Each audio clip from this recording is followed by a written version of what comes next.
예, 여러분 반갑습니다. 행정론 어느새 우리 좀 후반부에 왔어요. 이제 재정관리, 재무관리인데요. 여기가 최근에는 기출이 좀 낮았지만 한동안은 또 그래도 제법 나오던 데예요. 그래서 저는 그냥 조금 기출이 높을 때를 좀 염두하시고 공부하시면 좋겠고, 여기 나오는 정도의 재정관리 개념들은 꽉 갖고 계셔야 돼요. 예. 예, 그래서 이제 재정관리 같이 보도록 하겠습니다. 재정관리하면 학생들이 어렵다는 생각 많이 하는데 전혀 어려운 내용은 없습니다. 예, 그래서 미리 챕터에 대한 겁을 먹을 필요는 없습니다. 예. 자, 재정관리, 재무관리 한눈에 쏙 보면 한 4개의 절로 이루어져 있어요. 예, 그래서 첫 번째 예산의 개념과 원칙 요것들 나오는데요. 문제가 그렇게 많지는 않죠. 예, 그 다음에 예산 수립, 여기는 기출이 꾸준해요. 예, 초창기에 보시면 12회까지 다 한 번도 빠진 적이 없고요. 예, 최근에 약간 뜸은 하지만 그래도, 예, 그래서 이 부분 보시고요. 그 다음에 예산의 확정 및 집행 결산. 예, 이제 여기가 학생들이 공부하기 싫어합니다. 사회복지 조직의 재무회계 규칙이라는 게 있는데, 그 내용들을 조금 깨알 같은 내용들을 정확히 리딩하고, 정확히 알아야 지문이 맞는지 틀리는지 보여요. 그리고 이건 아주 현장에서 그냥 그대로 적용되는 재무회계 원칙 이런 것들이기 때문에 이 부분 조금 꼼꼼히 공부하셔야 되고요. 그 다음에 이제 회계관리와 회계감사 이런 부분들이에요. 예, 그래서 이제 한 4개 정도로, 4개의 절로 나눠졌는데요. 예산의 개념, 예산의 기능, 예산의 원칙, 이런 것들 나오고요.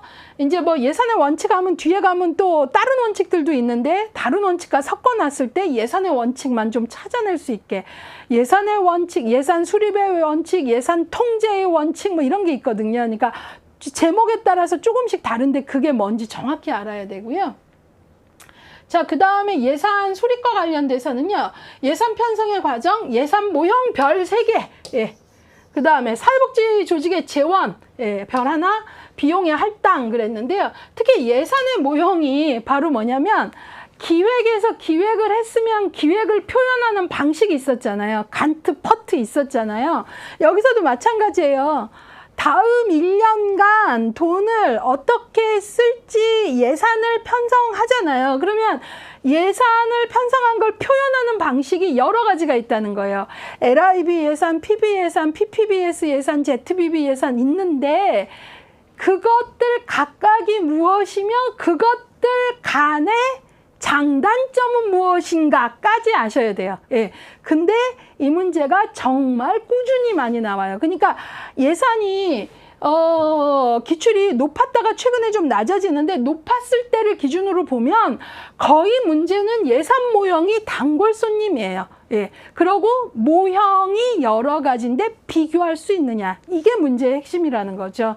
예, 그걸 좀 보셔야 되고요. 그래서 이 부분은 저도 열심히 좀 할 거고, 특히 이 부분은 우리 교재가 각각의 예산 모형을 다 설명한 다음에 뒷부분으로 가면은 각각의 모형을 이렇게 딱 한눈에 보기로 비교해 주고 있어요. 그래서 설명을 잘 들으면 그때 비교표가 탁탁 눈에 들어오고요.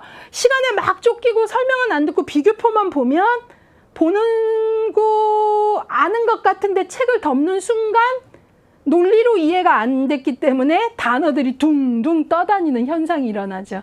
예, 그래서 이제 강의를 듣고 그 다음에 비교가 잘 된 표를 내 것으로 만들어서 이 떠다니는 현상이 없어야 변별력 있는 학습이 돼서 정답이 보여지죠. 예, 그래서 이 부분 여전히 중요하다고 봅니다.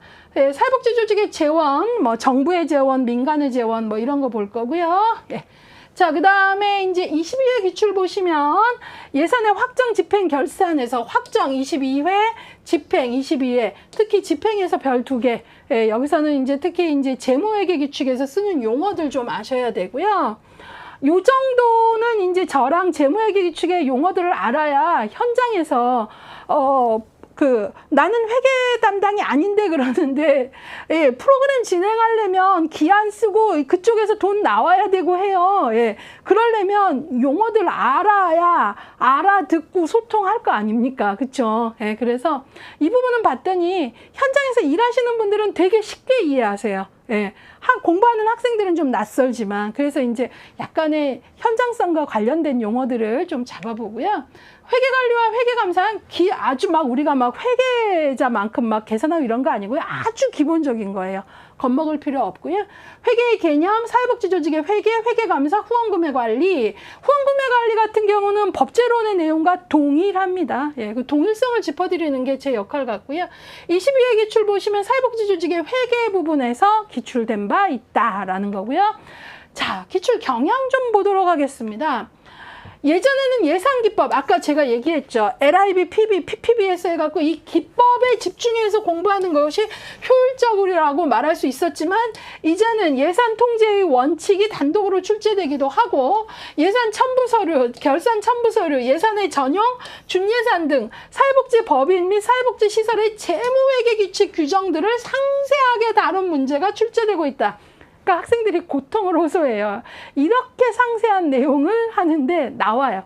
예, 그래서 뭐 예산에 첨부할 서류와 결산에 첨부할 서류 섞어놓고 예산 서류만 묶어라 이런 거 나올 수 있고, 그 다음에 준예산의 개념은 알고 있냐?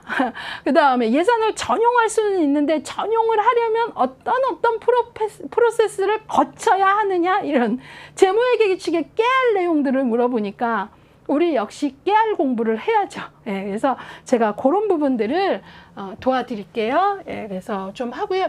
저는 이 부분이 최근에 기출이 좀 떨어지고 있거든요. 여기 좀 보시면 1.8인데 예전에는 이거보다 좀 더 높았어요. 예, 그래서 그냥 공부하실 때 인적 자원 관리, 그 다음에 재무 관리, 그냥 좀 거의 좀 비슷한 수준으로 해주시면 어느 해인가는 또 여기 세게 나올 수 있거든요. 자, 평균 최근 5년간의 문제는 1.8이고요. 18, 19, 20, 22에 두 문제, 21에 한 문제인데요. 그냥 조금 비중을 두시면 좋겠어요. 이 정도는 현장에서, 조직에서, 소통에서 아주 중요한 요소들이다. 뭐 좀 강조를 저는 좀 하고 싶네요. 그 다음에 여기 기출경향, 최근 10년의 핵심 키워드 보면 예산 모형이 5문제, 그 다음에 사회복지조직에서의 재정관리 10문제. 그러니까 최근에 예산 모형은 조금 떨어지긴 했고요. 사회복지조직의 재정관리하면은 이 챕터 전체를 다룬 문제들이 조금 많이 나온다는 거죠. 거의 한 10문제 정도 된다라는 거예요. 자, 그래서 이렇게 해갖고 여기에 기출 경향까지 같이 살펴보셨고요. 재정관리, 재무관리 여러분들이 현장에서 아주 기본적으로 요 정도는 알고 현장에 갑시다. 이런 내용이에요. 어렵지 않으니까 열린 마음으로 지금부터 같이 시작하도록 하겠습니다.